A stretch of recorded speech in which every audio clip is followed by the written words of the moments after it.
Okay, it's DID Awareness Day, Dissociative Identity Disorder, and though we're not yet diagnosed, that is the diagnosis we assume that we will end up with if we choose to pursue it. Identity fragmentation and dissociative symptoms are so far just what we refer to it as because it factually states what is happening to us. See PTSD symptoms as well. Oh, add to the list. I wanted to make a video for DID Awareness Day, ideally a short, and suddenly went, oh, holy fuck, it's now, it's today. That means it's been a year since the last video. Which I mean, because last time we were dressed as you as well. Well, like, you'd got the body dressed, and then I felt like it was really super weird watching your face move when I spoke, which is why I'm not looking at the camera right now. So we were thinking about that.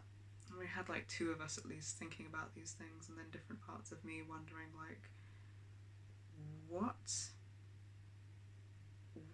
How has it been a year since that, like, and then Vince inside just like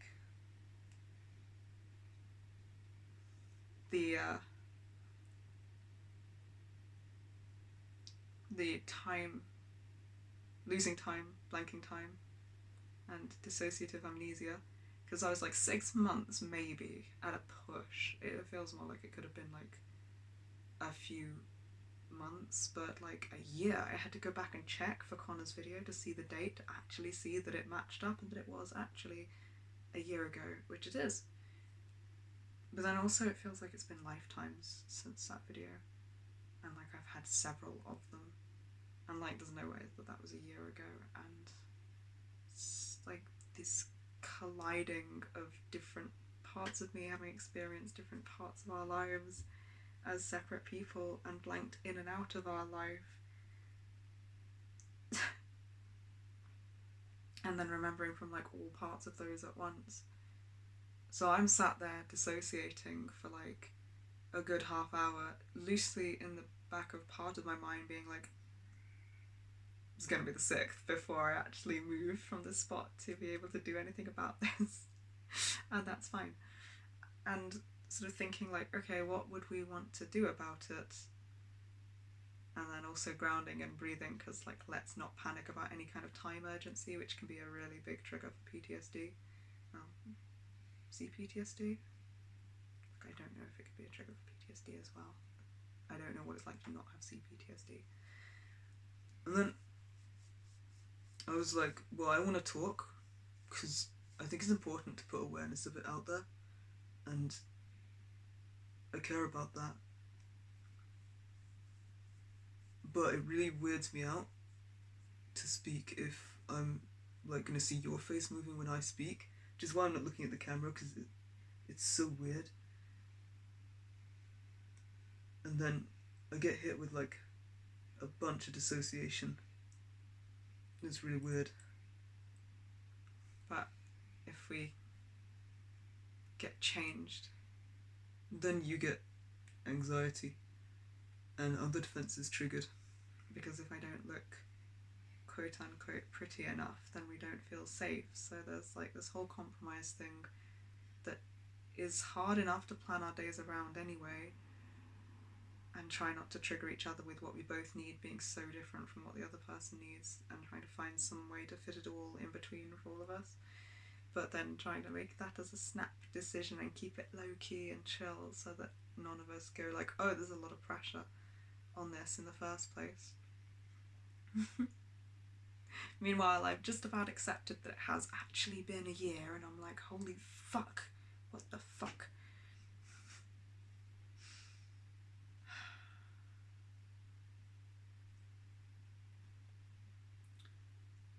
The several other conversations that we're having in here at the same time, really, what would you want to do with a video? If we speak at the same time, which is like naturally what we wanted to do, we're just like, we both want to say something. Like, I was starting to think the fact that it was such a whiplash moment to go, that's been a year, is kind of part of it. So I was like, oh, you know, the progression of the perception of time, and the fact that I can blank time, like some parts of me have been in and out of being fused and being this whole and being in the front this past year. So like I haven't really spent a year in the front as a lot of parts of me, and that's kind of something that could bring awareness to. That's like a, you know, lived experience kind of thing that maybe isn't naturally obvious. So I was thinking like we could bring that up. And then I just wanted to say like happy DID Awareness Day, but then we had the whole discussion of diagnosis and terms. Also, a load of us don't really oh man, a load of us don't really like the term DID for us because it says disorder, dissociative identity disorder, but that implies that the brain's doing something disordered, and it's not. It's an adaptation to severe and repeated trauma in childhood, and that's like what the brain was supposed to do to keep us alive. So there's nothing disordered about it. And then also to like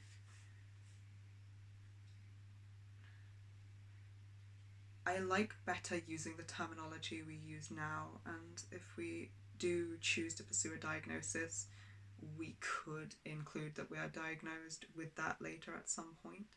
So I kind of like keeping it transparent in those ways. So it's like all these conversations going on. Meanwhile, I'm just dissociating, staring at the desk as the person in the front, and we're kind of going back and forth. And then Connor had the awesome idea that was like, what if we just had the conversation we just had? Because that would be a really cool way to like show like inside the mind of, but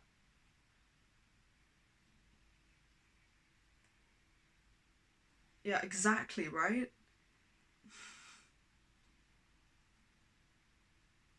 Sometimes the pressure, I'm paraphrasing what Connor just said, but sometimes the pressure gets to us. Sometimes it physically just doesn't work as fluidly as you think it's going to. So like we couldn't all guarantee that we'd be able to get to the front to speak. Like several times now, one of us has spoken for the other upon hearing what they were going to say inside. Because between me and Vince, say we've got enough practice to be pretty fluid in our co-fronting on most days, as long as there's not like a serious trigger going on that's like something that one of us has that the other doesn't have access to, that would like keep us sort of more separated as far as I currently understand how it is working for us. So like in practice, it's not actually that easy to have the same conversation we had inside outside, especially because having like 3 people co-front, we've been practicing for a couple 3 years of therapy and really hard work, and we're still working on having it, some parts of us be able to be fronting with some parts of us, and sometimes one of us just gets pushed back out a bit. Like if something that's a trigger comes up for me and Vince, we tend to hold similar stuff. Connor doesn't hold quite the same stuff, so he can get pushed back in and be unable to access the vocal cords. So we're like, it's a really cool idea, but in practice we can't necessarily have the same conversation we just had inside, but we can like highlight this whole process that's just happened in a longer video. I know, right? Yeah, we definitely couldn't have done it in the like minute that it takes to do shorts in.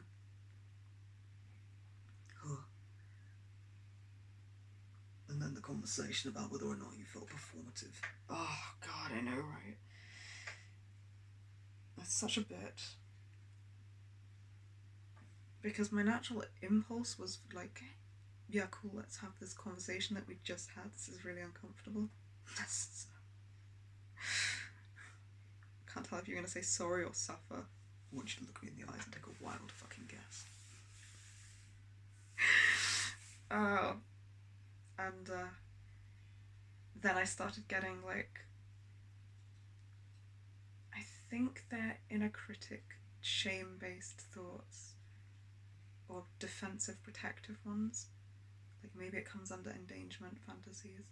But my first thought is like, ugh, would it be like performative? Like I hate the idea of being like, oh, this is what DID looks like, because like we're just one system, and like we're really overt, we're currently undiagnosed, we're not speaking for like every single fucking system's experience, no one system is, and I don't like the idea that we'd be going like I'm not trying to say, hey, happy DID awareness day, this is what it looks like, can ever look like, can only ever look like no, this is what it looks like for us after, you know, the factors included in our life made us operate the way we operate now, and after 3+ years of really intensive therapy and everyday practice in being able to confront so efficiently together, and still we can't really control it. We have like massive, like we just sat dissociating for like half an hour and then couldn't move the body, and I had to get back into being able to slowly breathe, work my way out of the freeze because the time urgency had kicked the shit out of me. So then I was like,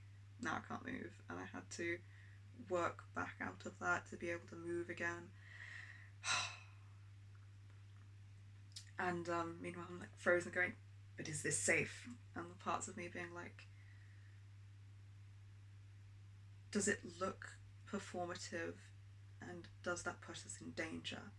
And then that's such a bitch of a question, because it's like, if I wasn't trying to think from this lens of whether or not we're safe, of how something looks to other people, we would have just naturally had a conversation, and that probably would have been a bit easier. But because all of these parameters get placed and placed and placed about like what's safe, what does it look like, what does it feel like for this, it's like even something of such as going, oh, it's this day, we wanted to make a video for this day, how do we feel about that? What do we feel feels right and comfortable for all of us that we might want to say and do?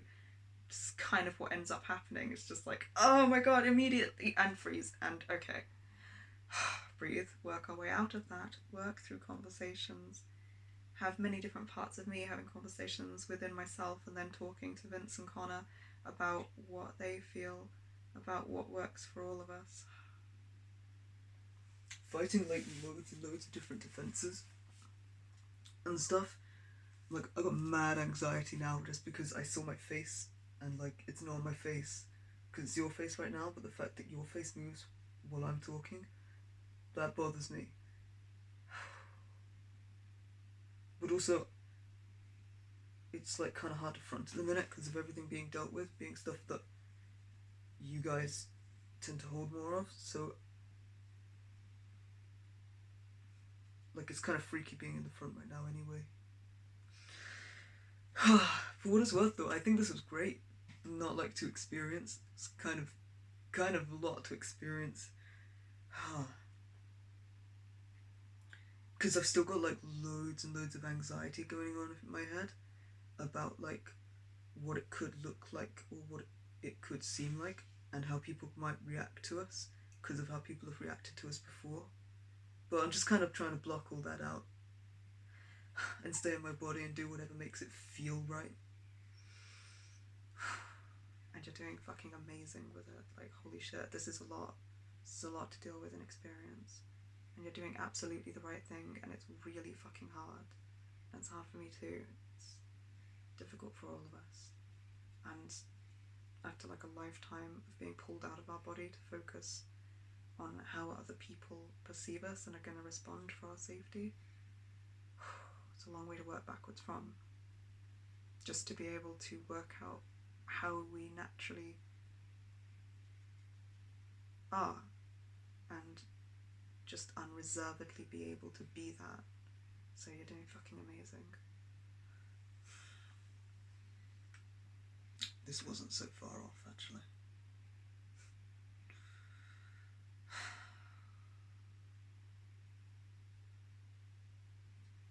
I'm still kind of freaking out about it. But I kind of feel proud as well. It's been about 15 minutes though, and the tea's ice cold. But other than that, I mean, that's realistic too.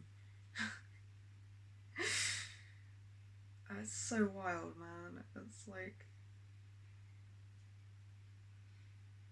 there's just so many different things to deal with at any one given moment to make any kind of a decision together. Yeah, I think you're right. I think this highlights that, and I think this is kind of what I would have tried to highlight.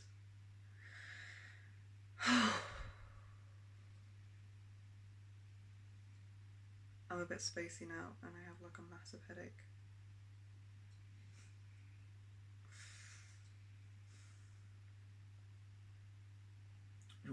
short. No, I'm not fucking with a short. I'm not even fucking with a short. This will do.